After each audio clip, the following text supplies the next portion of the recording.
नमस्कार दोस्तों, एक बार फिर से स्वागत है आपका मेरे इस यूट्यूब चैनल में। बहुत सारे वीडियोस हमने बनाए शनि के राशि परिवर्तन से रिलेटेड, यानी किस लग्न पर शनि का क्या प्रभाव होगा, किस राशि पर शनि के इस राशि परिवर्तन का क्या प्रभाव होगा। जब शनि कुंभ राशि में प्रवेश करेगा और भ्रमण करेगा तो इंडिविजुअल हॉरोस्कोप्स में अगर कुंभ राशि में कोई ग्रह है तो उसके ऊपर से शनि के भ्रमण का उस कुंडली धारक पर, उस कुंडली पर क्या प्रभाव पड़ेगा, इस बारे में हमारी बात चल रही है। लग्न और राशि के अलावा लगभग सारे ग्रह मैंने कवर किए हैं, हमने सब पर बात करने की कोशिश की है। एक महत्वपूर्ण ग्रह बचता है, वो है केतु।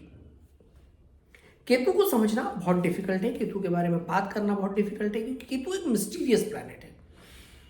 जितना केतु के बारे में समझें उतना आप आगे जाने के बाद आपको समझ में आता है कि बहुत कुछ समझना और बहुत कुछ उस बारे में बात करना अभी बाकी है। राहु और केतु एक्सेस का टेल पार्ट जो है वो केतु होता है, अर्थात बिना शीश का हिस्सा, बिना शीश वाला भाग। मतलब यहाँ ये बात तो क्लियर है कि केतु के जो मूव्स हैं वो बड़े डिप्लोमेटिक होते हैं। इसीलिए केतु को जो है हमेशा मोक्षवादी ग्रह कहा गया है और राहु को भोगवादी ग्रह, यानी भोग वाला पार्ट, आकांक्षाओं वाला, महत्वाकांक्षाओं वाला, डिजायर्स वाला, ये सारा पार्ट जो है राहु के पास है। और केतु डील करता है, रिप्रेजेंट करता है डिटैचमेंट में। किसी भी चीज को पाना, किसी भी चीज की आकांक्षा करना, किसी भी बारे में सोचना, उसको प्राप्त करने के प्रयास करना बहुत आसान है, परंतु डिटैचमेंट बहुत टफ है। सर्वाधिक पेन जो आपको होता है वो डिटैच होने में होता है। आप कोई महंगा फोन खरीदना चाहते हैं, शॉप पर गए, आपने फोन खरीद लिया, आपने उसका उपयोग कर लिया, तो आपकी कुछ दिनों में उससे आपकी इच्छा बढ़ जाएगी, आकांक्षाएं पूरी हो जाएगी। परंतु किन्हीं कारणों से अगर आप वो फोन नहीं ले पाए या उस जगह पर वो फोन उपलब्ध नहीं था, वो वस्तु कोई अपन समझ लें उपलब्ध नहीं थी, तो उससे अपने आप को डिटैच करना बहुत टफ है। अगर आपके वो डिजायर्स में हैं, आप उसके प्रति बहुत ज़्यादा आसक्त हैं और अब आपको कहा जाए कि आप उसको भूल जाएं, वो चीज़, वो वस्तु, वो फोन, वो कोई भी वस्तु हो सकती है, वो आपको नहीं मिल पाएगी, तो परिस्थितियां कितनी विपरीत होंगी। यानी detachment is very tough. Ketu अकेलेपन का ग्रह है, केतु लोनलीनेस देता है, केतु आपको अकेले रहना सिखाता है। केतु आपको इसीलिए कहा गया है कि संतों का ग्रह है, अकेले रहने वाले लोगों का ग्रह है। इट गिव्स सेपरेशन, आपको सबसे अलग करता है, विच्छेदकारी ग्रह है। मतलब बहुत एक लाइन में अगर हम बात करें तो विच्छेद यानी किसी भी वस्तु से जिससे आप इमोशनली कनेक्टेड हैं, ये आपको उससे डिटैच कर देता है। वो वस्तु कुछ भी हो सकती है, वो पारिवारिक रिश्ता भी हो सकता है, वैवाहिक रिश्ता भी हो सकता है, और वो कोई एक वस्तु भी होती है, भोग की वस्तु भी हो सकती है, व्हीकल भी हो सकता है, कुछ भी हो सकता है, तो वहां से आपको डिटैचमेंट देता है। कहीं ना कहीं शनि का जो स्वभाव है वो स्वभाव भी अकेलेपन का स्वभाव है। क्यों? क्योंकि शनि कर्म प्रधान ग्रह है, आपको कार्य करना सिखाता है, आपको अपने काम के प्रति, अपनी जिम्मेदारी के प्रति जूझना सिखाता है, गहरी सोच देता है, धीरे धीरे चलना सिखाता है, शनै शनै चलना सिखाता है। केतु की भी स्पीड जो है अपेक्षाकृत दूसरे अन्य ग्रहों के स्लो ही है। अगर हम बात करें कि शनि के बाद सर्वाधिक स्लो चलने वाले ग्रह कौन है, तो राहु और केतु हैं। तो चूंकि केतु जो है, हम बात अभी केतु की कर रहे हैं, तो हम केतु को ले रहे हैं यहाँ पर, तो दोनों ही लगभग समान विचारधारा, समान परिस्थितियों वाले ग्रह हैं, दोनों ही डिटैचमेंट देते हैं। दोनों का काम ही कहीं ना कहीं गहराई वाला है, गहरी सोच वाला है, अकेलेपन वाला है, अकेले रह करके कार्य करने वाला है। ऐसे लोग या तो बहुत ऊंचे जाएंगे, क्योंकि जिस भी कार्य में, जिस भी एरिया में वो कार्य करेंगे, लक्ष्य निर्धारित करके कार्य करेंगे, तो उनके पास ऐसी कोई चीज नहीं बचेगी जो उनको वहां से अलग कर पाए, वहां से आपको डिटैच कर पाए, क्योंकि उनके अंदर मोह नहीं है किसी भी बात को लेकर। सर्वाधिक मोह किसी भी चीज का जो होता है वो आपको भोग का होता है, और शनि और केतु दोनों का ही कहीं ना कहीं मूल स्वभाव एक ही जैसा है, दोनों ही गहरी सोच के ग्रह हैं। इसीलिए शनि थोड़ा सा मटेरियलिज्म की तरफ है, यानी जब व्यक्ति गहरी सोच के साथ अकेलेपन के साथ अपने किसी अचीवमेंट की तरफ काम करे तो वहाँ शनि एक्टिव होता है, और वहीं वो आध्यात्म की तरफ जाए तो वो केतु की तरफ होता है। शनि प्रधान व्यक्ति जब मटेरियलिज्म की तरफ जाता है तो उसमें कुछ आकांक्षाएं भोग की रहती है, प्राप्तियां भोग की रहती है, धन से अर्थ से उसका गहरा संबंध होता है, परंतु यहाँ पर केतु का संबंध अर्थ से भी नहीं होता। तो शनि प्रधान जब कार्य करेगा तो इस आकांक्षा के साथ कि ये अचीवमेंट उसे चाहिए, पर जब केतु प्रधान व्यक्ति कार्य करेगा तो इस आकांक्षा के साथ करेगा कि मुझे कुछ नहीं चाहिए, पर मुझे इसलिए ये कार्य पूरा करना है क्योंकि मैं इसके प्रति समर्पित हूँ, इस लक्ष्य के प्रति समर्पित हूँ। तो जब भी शनि और केतु मिल करके एक साथ काम करते हैं तो कहीं ना कहीं इसी प्रकार का भाव किसी व्यक्ति के मन में जागृत करते हैं। इसलिए कई बार शनि केतु जब भी साथ होते हैं, किसी भी भाव में साथ होते हैं, तो दो परिस्थितियां निर्मित होती है।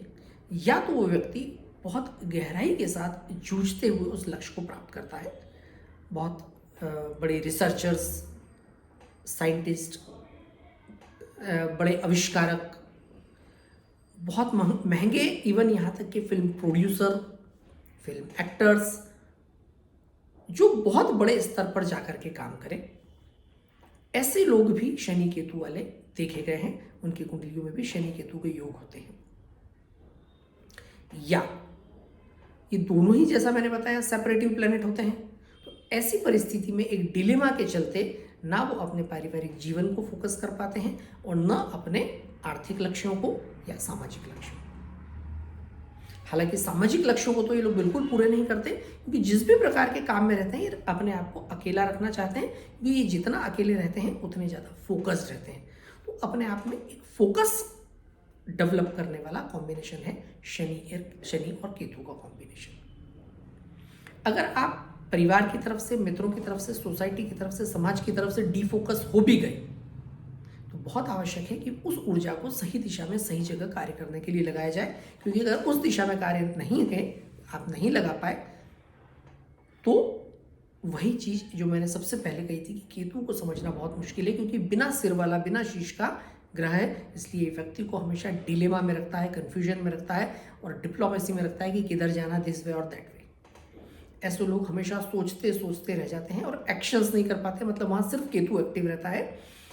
अगर व्यक्ति सोचते हुए साथ में कर्म भी करता चले तो इनके लक्ष्य बहुत बड़े होते हैं और बहुत बड़ी सफलताएं ये लोग हासिल करते हैं। वही परिस्थिति इस बार केतु के ऊपर से जब शनि निकलने वाला है तब उन लोगों के साथ होगी जिनकी कुंडली में कुंभ राशि में केतु विद्यमान है। कुंभ राशि यानी जैसे मैंने बताया कि लाभ की राशि, प्राप्तियों की राशि, लोगों को जोड़ने वाली राशि। अब ऐसी स्थिति में जिन लोगों के कुंडली में 11वें भाव में केतु है तो ऐसे लोगों को फ्रेंड्स से, एसोसिएट्स के साथ डिटैच करेगा, दूर करेगा, क्योंकि डिटैचमेंट वाला प्लैनेट है। ऐसे लोगों के दोस्त बहुत कम होते हैं और बहुत गहराई से सोच समझ के ये लोग उन दोस्तों को बनाते हैं। ऐसे लोगों को पार्टनरशिप जो है नॉर्मली सूट नहीं करती, पर अगर ये साझेदार बनाते हैं तो बहुत गहराई के साथ बनाते हैं, सोच समझ कर बनाते हैं और बहुत लंबी चलते हैं। 11वां भाव लाभ का है। ऐसे लोग लाभ की अपेक्षा भी नहीं रखते और बिना अपेक्षा के कार्य करते हैं। दरअसल 11वीं राशि जो है वो फुलफिलमेंट ऑफ डिजायर्स की राशि है, यानी इच्छाओं की पूर्ति के। और जब वहाँ केतु होता है तो ऐसे लोगों की बहुत ज़्यादा इच्छाएं नहीं होती, सिर्फ वो प्रयास करते हैं अंतर्मन से, हृदय से कि उन्हें वो कार्य करना है। और बहुत बार वो कार्य अपने लिए नहीं करते, दूसरों के लिए करते, सिर्फ इसलिए करते हैं कि किसी एक स्पेसिफिक ऑब्जेक्ट या लक्ष्य के चलते उन्हें ये कार्य पूर्ण करना है। परंतु जब अब शनि वहाँ से निकलेगा तो शनि एक योग निर्मित करेगा, जैसा मैंने बताया, इच्छा पूर्ति का योग, क्योंकि ये राशि जो है वो शनि की अपनी स्वयं की राशि है। और जब यहाँ शनि और केतु दोनों का योग निर्मित होगा, जैसा कि मैंने बताया, केतु के ऊपर से जब शनि निकलेगा तो गहरी एकाकीवाद वाली सोच उस जातक को ये देगा। एकाकीवाद से मेरा मतलब है अकेले रह के कार्य करने की, कुछ डेवलप करने की, किसी स्पेशल जो है एम को लेकर के काम करने की, कोई लक्ष्य को लेकर के काम करने की, कि मुझे ये लक्ष्य पूरा करना है और शनि का भ्रमण केतु के ऊपर से उस लक्ष्य की न सिर्फ पूर्ति करवाएगा, बल्कि एट द सेम टाइम उससे बहुत अच्छा लाभ भी दिलाएगा, लोगों को जोड़ेगा, उन लोगों को जो बहुत कम तो होंगे परंतु वो उस जातक के, उस व्यक्ति के बहुत काम के लोग होंगे। एक बहुत ही अद्भुत कॉम्बिनेशन होता है शनि केतु, बहुत कम लोगों को फायदा देता है। हालांकि ये फायदा कितना देगा नहीं देगा ये डिपेंड करता है किस राशि में योग बन रहा है और किस भाव में योग बन रहा है, परंतु चूंकि यहाँ पर अभी हमारा सब्जेक्ट है 11वीं राशि यानी कि कुंभ राशि, इसलिए हम उसी पर बात कर रहे हैं। और जब केतु के ऊपर से शनि निकलेगा तो हम उसी पर बात कर रहे हैं कि एक ऐसा कॉम्बिनेशन निर्मित होगा जो एक नए सब्जेक्ट की तरफ ले जाना, जो आप कार्य करते हैं उससे दिशा को भ्रमित करना, नए किसी सब्जेक्ट पर काम करना, उसकी तैयारी करना, उस पर अनुसंधान करना। वो एक फिल्म भी हो सकती है, वो व्यापार भी हो सकता है, वो स्टोरी भी हो सकती है, वो लेखन का कार्य भी हो सकता है, वो आध्यात्मिक यात्रा भी हो सकती है, वो कोई एक आध्यात्मिक मंच भी हो सकता है जहां आप सबको जोड़ना चाहते हैं। तो अमूमन कुंभ राशि में अगर केतु किसी के है तो वो जैसे ऐसे लोग हैं जैसे किसी आध्यात्मिक बहुत बड़ा संगठन हो, उसके मुख्य हो सकते हैं, उसके मुखिया हो सकते हैं, कि सामाजिक रूप से जुड़े भी हैं और आप अध्यात्म से भी जुड़े हैं। इस प्रकार का एक टिपिकल कॉम्बिनेशन होता है। और शनि और केतु, जब शनि उसके साथ आएगा, केतु भी साथ हो गया, तो ये कॉम्बिनेशन उस दिशा में कुछ नया काम करवाए। सोसाइटी भी जुड़ गई, आप अकेले भी हैं, लोगों के लिए लाभ भी हुआ, अध्यात्म भी जुड़ गया, स्पिरिचुअलिटी भी जुड़ गई। इस प्रकार से कोई एक ऑब्जेक्ट जो है वो पूर्ण होगा। तो केतु और शनि, जिन लोगों की कुंडली में 11वें स्थान में केतु है और उनके ऊपर से शनि का भ्रमण निकल रहा है, वो लोग अपनी ऊर्जा को चैनलाइज रखें, फोकस रखें कि मुझे किस दिशा में काम करना है।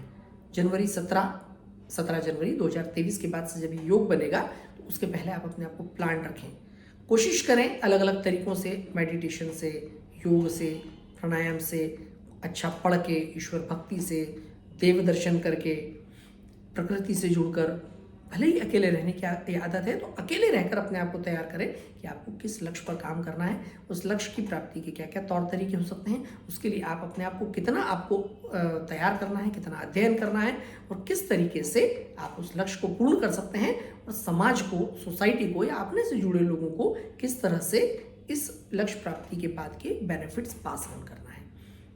चलिए फिर अगले वीडियो में फिर बात करेंगे किसी एक नए विषय पर। तब तक थैंक यू।